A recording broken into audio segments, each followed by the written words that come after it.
13, 14, 15,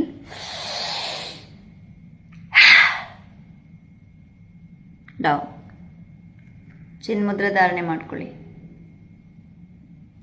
back straight ಮಾಡಿ, ಕಣ್ಣುಗಳನ್ನು ಮುಚ್ಚಿ. ನೀವೆಲ್ಲರೂ ಈಗ ನಿಮ್ಮ ದೇಹದ ಆರೋಗ್ಯ ಹೇಗಿದೆ ಅವಲೋಕನ ಮಾಡ್ಕೊಳ್ಳಿ. ಎಲ್ಲರೂ ಇಡೀ ನಿಮ್ಮ ಶರೀರವನ್ನು ದೇಹದ ಮೇಲೆ ಬಟ್ಟೆ ಇಲ್ಲದ ಹಾಗೆ ವಿಜುವಲೈಸ್ ಮಾಡಿ. Try to visualise your own body.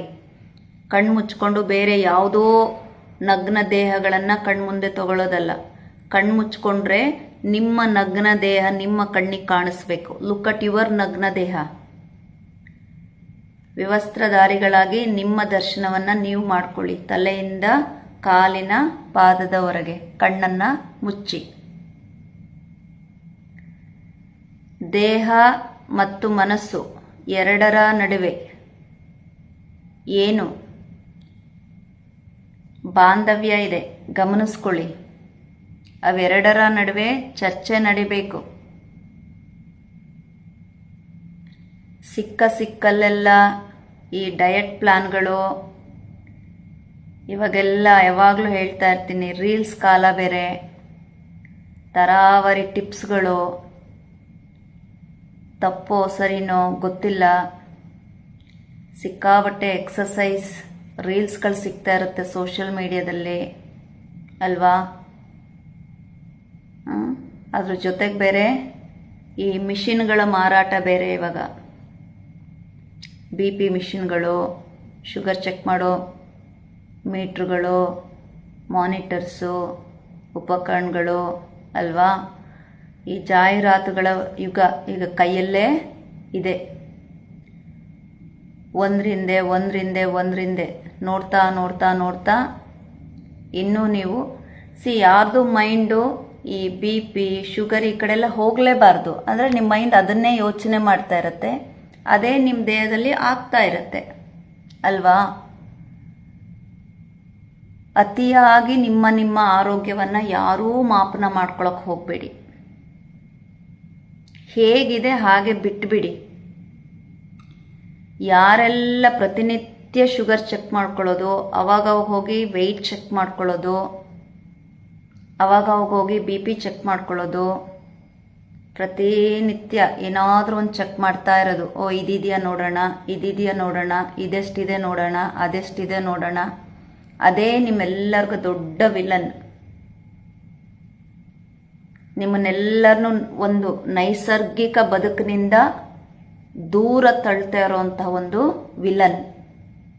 ತುಂಬ ಗಮನಿಸ್ದೆ ಈ ಸಲ ಅಂತೂ ಇಂಡಿಯಾದಲ್ಲಿದ್ದಾಗ ನಾನು. ಪ್ರತಿಯೊಬ್ಬರದೆಲ್ಲ ಅದೇ ಗೋಳು. ಗುರುಮ ಇವತ್ತಿಷ್ಟಿತ್ತು, ಗುರುಮ ಇವತ್ತಿದಿಷ್ಟಿತ್ತು. ಊಟ ತಿಂದಮೇಲೆ ಒಂದ್ಸಲ ಚೆಕ್ ಮಾಡೋದು, ಊಟ ಆದಮೇಲೆ ಒಂದ್ಸಲ ಚೆಕ್ ಮಾಡೋದು. ಯಾಕೆ ಹಾಗೆ? ಯಾವ ಸಮಯಕ್ಕೆ ತಿನ್ನಬೇಕು, ಎಷ್ಟು ಪ್ರೋಟೀನ್ ಬೇಕು, ಎಷ್ಟು ವಿಟಮಿನ್ ಬೇಕು, ದಿನಾ ಇಡೀ ಲೆಕ್ಕ ಹಾಕ್ತಾನೇ ನಿಮ್ಮ ಬದುಕನ್ನು ಅದರಲ್ಲಿ ಕಳೀತಾ ಇದ್ದೀರಿ. ಅದರಲ್ಲೇ ನಿಮ್ಮೆಲ್ಲರ ಸರಳತೆ ಹೊರಟು ಹೋಗ್ತಾ ಇದೆ. ಕಣ್ಮುಚ್ಚಿ ನಿಜವಾಗ್ಲೂ ಕೇಳಿಸ್ಕೊಳ್ಳಿ. ಯಾವಾಗಲೂ ನಾನು ಸ್ವೀಟಾಗಿ ಹೇಳಕ್ಕೆ ನನಗೆ ಬರಲ್ಲ. ನಾನಿರೋದೇ ಹೀಗೆ, ನೇರವಾಗಿ ಹೇಳ್ತೀನಿ. ನಿಮಗೆ ಸ್ವಲ್ಪ ಕಠಿಣತೆ ಅಂತ ಅನಿಸುತ್ತೆ, ಆದರೆ ಅದೇ ಸತ್ಯ. ಅಷ್ಟೊಂದು ಸಂಕೀರ್ಣ ಮಾಡೋ ಅವಶ್ಯಕತೆ ಇದೆಯಾ? ದೈಹಿಕ ಶ್ರಮ ಬೇಕು. ಒಂದೇ ಒಂದು ಸಲ ಯೋಚನೆ ಮಾಡಿ. ನಿಮ್ಮ ಹಿಂದಿನ ಅಥವಾ ಹಿರಿಯರ ಈ ತಲೆಮಾರಿನಿಂದ ಹಿಂದೆ ಬಂದಂಥ ಸರಳ ರೂಢಿಗತವಾಗಿ ಏನು ಆಹಾರ ತಗೊಳ್ತಾ ಇದ್ರು ಅವರೆಲ್ಲ, ಆ ಆಹಾರವನ್ನೇ ನೀವು ಮುಂದುವರಿಸಿ. ಯಾವುದೂ ಏನು ಚೇಂಜಸ್ ಏನು ಮಾಡ್ಕೋಬೇಕಾಗಿಲ್ಲ. ಆದರೆ ನಿಮ್ಮ ಭಾವನೆಗಳ ಮೇಲೆ ನಿಯಂತ್ರಣ ಇರಬೇಕಷ್ಟೆ. ಅವಶ್ಯಕತೆ ಮೀರಿದ ಹಣ ಸಂಪಾದನೆ ಬೇಡ ಯಾರಿಗೂ. ಎಷ್ಟು ಅಗತ್ಯ ಇರುತ್ತೆ ಅಷ್ಟು ಮಾತ್ರನೇ ಹಣ ಸಂಪಾದಿಸ್ಕೊಳ್ಳಿ. ಇನ್ನು ಮುಂದೆ ಬರೋ ಬದುಕಿದೆಯಲ್ಲ, ಆ ಬದುಕನ್ನು ಯಾರ ಜೊತೆನೂ ನೀವು ಕಂಪೇರ್ ಮಾಡ್ಕೋಬೇಡಿ, ಯಾರ ಜೊತೆಗೂ ಹೋಲಿಕೆ ಮಾಡ್ಕೋಬೇಡಿ. ಇವತ್ತಿಂದ ಸಂಕಲ್ಪ ಮಾಡ್ಕೊಳ್ಳಿ, ನನ್ನ ಬದುಕನ್ನು ನಾನು ಯಾರ ಜೊತೆಯೂ ಹೋಲಿಕೆ ಮಾಡ್ಕೊಳ್ದೆ ನನ್ನ ಬದುಕನ್ನು ನಾನು ಸಾಗಿಸ್ತೀನಿ ಅಂತ ಅಂದ್ಕೊಳ್ಳಿ. ಮತ್ತೊಬ್ಬರ ಜೀವನ ಜೊತೆ ನಿಮ್ಮ ಜೀವನವನ್ನು ಯಾವತ್ತೂ ಕಂಪೇರ್ ಮಾಡ್ಕೋಬೇಡಿ. ಇದೊಂದೇ ದೊಡ್ಡ ಔಷಧಿ ಇವತ್ತು ನಾನು ನಿಮಗೆ ಕೊಡೋದು. ಡೈರಿಯಲ್ಲಿ ಬರೆದಿಟ್ಕೊಂಬಿಡಿ. ಒಂದೊಂದು ದಿವಸ ತರಗತಿಯಲ್ಲಿ ಏನಾದರೂ ಒಂದು ಹೋಗಿ ಡೈರಿಯಲ್ಲಿ ಬರೆದಿಟ್ಕೋಬೇಕು. ಸೊ ಅದೇ ಯೋಗದ ಒಂದು ಬದಲಾವಣೆ ನಾನು ನಿಮಗೆ ಹೇಳೋದು. ಇನ್ನು ಮುಂದೆ ಇವತ್ತಿನಿಂದ ನಾನು ನನ್ನ ಜೀವನವನ್ನು ಇನ್ನೊಬ್ಬರ ಜೀವನದ ಜೊತೆ ಅಥವಾ ಇನ್ನೊಬ್ಬರ ಬದುಕಿನ ಜೊತೆ ನಾನು ಕಂಪೇರ್ ಮಾಡ್ಕೊಳ್ಳದೆ ಬದುಕ್ತೀನಿ ಅಂತ ನೀವು ಬರೆದಿಟ್ಕೊಂಡ್ಬಿಟ್ರೆ ನಿಮ್ಮ ಇಡೀ ಜೀವನಕ್ಕೆ ಬೇಕಾಗುವಷ್ಟು ಔಷಧಿ ಅಲ್ಲಿ ಸಿಕ್ತು. ಇದು ಪ್ರಿಸ್ಕ್ರಿಪ್ಷನ್ ನಾನು ನಿಮಗೆ ಕೊಡ್ತಾ ಇರೋಂಥ. ನಮ್ಮೊಳಗೆ ಒಂದು ರೋಗ ಇದೆಯಲ್ಲ, ಓಕೆ, ಅದು ಬೇಕು ಇದು ಬೇಕು, ಮತ್ತು ಅವ್ರು ಆ ಥರ ಇದ್ದಾರೆ, ಇವ್ರು ಈ ಥರ ಇದ್ದಾರೆ, ಅವ್ರು ಅದು ತೊಗೊಂಡ್ರು ಇದು ತೊಗೊಂಡ್ರು, ನಾನು ಇದು ತೊಗೋಬೇಕು ಅದು ತೊಗೋಬೇಕು. ಆ ಕಂಪ್ಯಾರಿಸನ್ ಅನ್ನೋ ಒಂದು ರೋಗ ಇದೆಯಲ್ಲ ನಮ್ಮಲ್ಲಿ, ಆ ರೋಗಕ್ಕೆ ಇದು ಒಂದು ಪ್ರಿಸ್ಕ್ರಿಪ್ಷನ್. ನೀವು ಬರೆದಿಟ್ಕೊಳ್ಳಿ ಅದನ್ನು.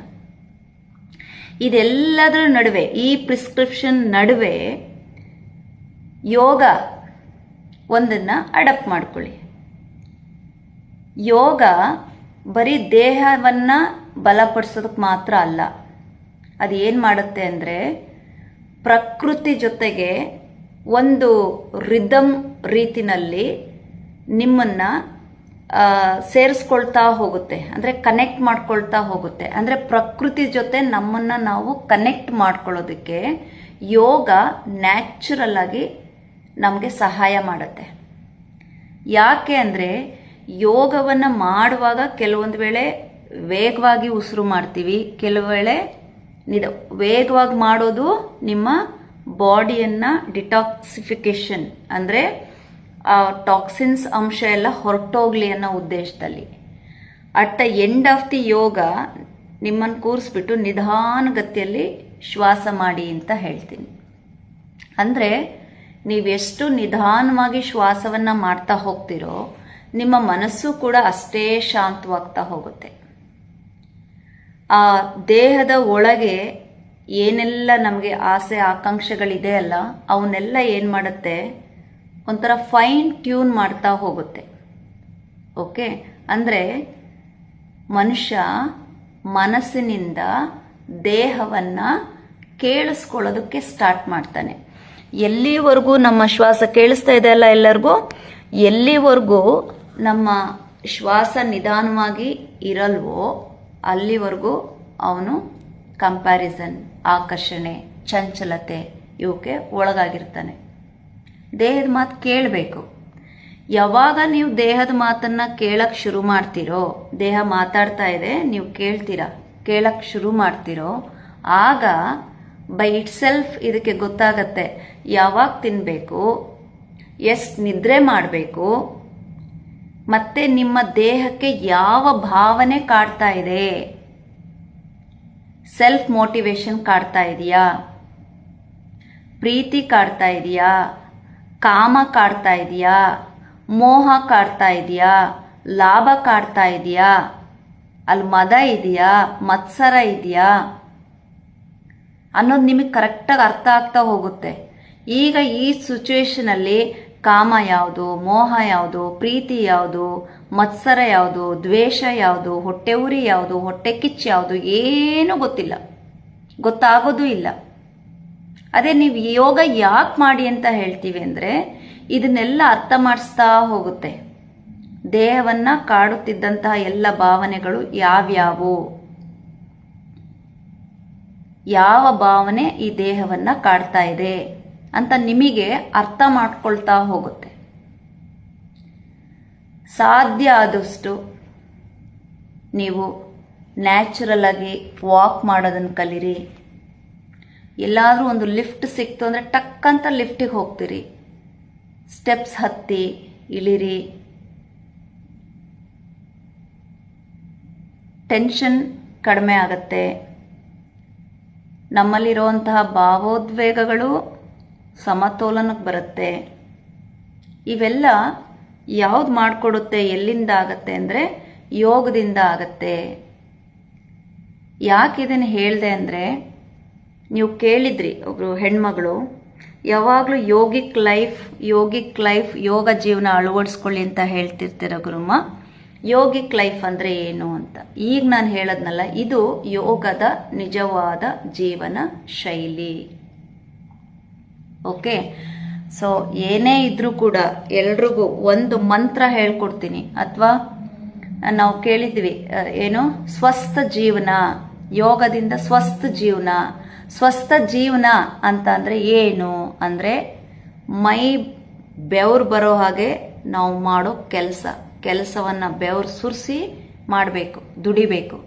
ಹೊಟ್ಟೆ ತುಂಬ ಊಟ ಮಾಡಬೇಕು. ಬರೆದಿಟ್ಕೊಂಬಿಡಿ ಇವತ್ತು ಹೋಗ್ಬಿಟ್ಟು, ನಾನು ಕೈ ತುಂಬ ಕೆಲಸ ಮಾಡಬೇಕು, ಕಳ್ಳಾಟ ಹೊಡಿಬಾರ್ದು, ತಿನ್ನೋಕ್ಕೂ ಯೋಚನೆ ಮಾಡಬಾರ್ದು. ನೀವು ದುಡ್ದಿದ್ದೀರಿ, ನಿಮ್ಮ ದುಡಿಮೆ ಅದು. ಹೊಟ್ಟೆ ತುಂಬ ತೃಪ್ತಿ ಆಗೋ ಥರ ಚೆನ್ನಾಗಿ ಊಟ ಮಾಡಿ, ಕಣ್ತುಂಬ ನಿದ್ರೆ ಮಾಡಿ, ಮನ ತುಂಬ ಶಾಂತಿ ಸಿಗತ್ತೆ. ಅದನ್ನೇ ಸ್ವಸ್ಥ ಜೀವನ ಅಂತ ಹೇಳೋದು. ನಿಮಗೆ ಆತಂಕ ಬೇಡ, ನಾನು ಹೊಟ್ಟೆ ತುಂಬ ತಿಂದರೆ ನಾನು ಎಲ್ಲಿ ದಪ್ಪ ಆಗಿಬಿಡ್ತೀನೋ, ಒಬೆಸಿಟಿ ಬಂದುಬಿಡುತ್ತೋ. ಸೊ ಯೋಗ ಮಾಡುವಾಗ ಅದೇ ಡಿಸೈಡ್ ಮಾಡಿಬಿಟ್ಟಿರುತ್ತೆ. ನೀವು ಎಷ್ಟು ತಿಂದಾಗ ನಿಮಗೆ ಹೊಟ್ಟೆ ತುಂಬಿಸ್ಬೇಕು, ನೀವು ಎಷ್ಟು ನಿದ್ರೆ ಮಾಡಿದಾಗ ನಿಮಗೆ ತೃಪ್ತಿಕರವಾದ ನಿದ್ದೆ ಮಾಡಿದ್ದೀನಿ ಅನ್ನೋ ಫೀಲ್ ಕೊಡಬೇಕು, ನೀವೆಷ್ಟು ಕೆಲಸ ಮಾಡಿದಾಗ ಎಷ್ಟು ಬೆವರನ್ನ ಇಳಿಸ್ಬೇಕು ಅರ್ಥ ಮಾಡಿಸಿರುತ್ತೆ. ಹಾಗಾಗಿ ಇವತ್ತಿಂದ ಪ್ರತಿನಿತ್ಯ ಹೋಗೋದು, ಆ ಟೆಸ್ಟ್ ಈ ಟೆಸ್ಟ್ ಅಂತ ಮಾಡ್ಕೊಳ್ಳೋದು ಮಾಡಬೇಡಿ. ಇಷ್ಟೇ ಮೆಡಿಸಿನ್ಸ್ ಫಾಲೋ ಮಾಡಿ, ಮೈ ಮುರಿದು ದುಡಿರಿ, ಹೊಟ್ಟೆ ತುಂಬ ಊಟ ಮಾಡಿ, ಕಣ್ ತುಂಬ ನಿದ್ರೆ ಮಾಡಿ. ಇದರಲ್ಲೇ ಇದೆ ನಿಮಗೆ ಮನಃಶಾಂತಿ. ಅದ್ರ ಜೊತೆಗೆ ಒಂದು ಯೋಗ ಮಾಡಿ. ಎಲ್ಲರಿಗೂ ಒಳ್ಳೆಯದಾಗಲಿ. ಶುಭ ಸಂಜೆ. ಧನ್ಯೋಸ್ಮಿ. ಸರ್ವೇ ಜನ ಸುಖಿನೋ ಭವಂತು. ಎಲ್ಲರಿಗೂ ಅರ್ಥ ಆಗಿದೆ ಅಲ್ಲ ನಾನು ಹೇಳಿರೋದು? ನನ್ನ ವಿಡಿಯೋ ಆನಲ್ಲಿದೆಯಾ? ಆನಲ್ಲಿತ್ತು ಅಷ್ಟೊತ್ತವರೆಗೂ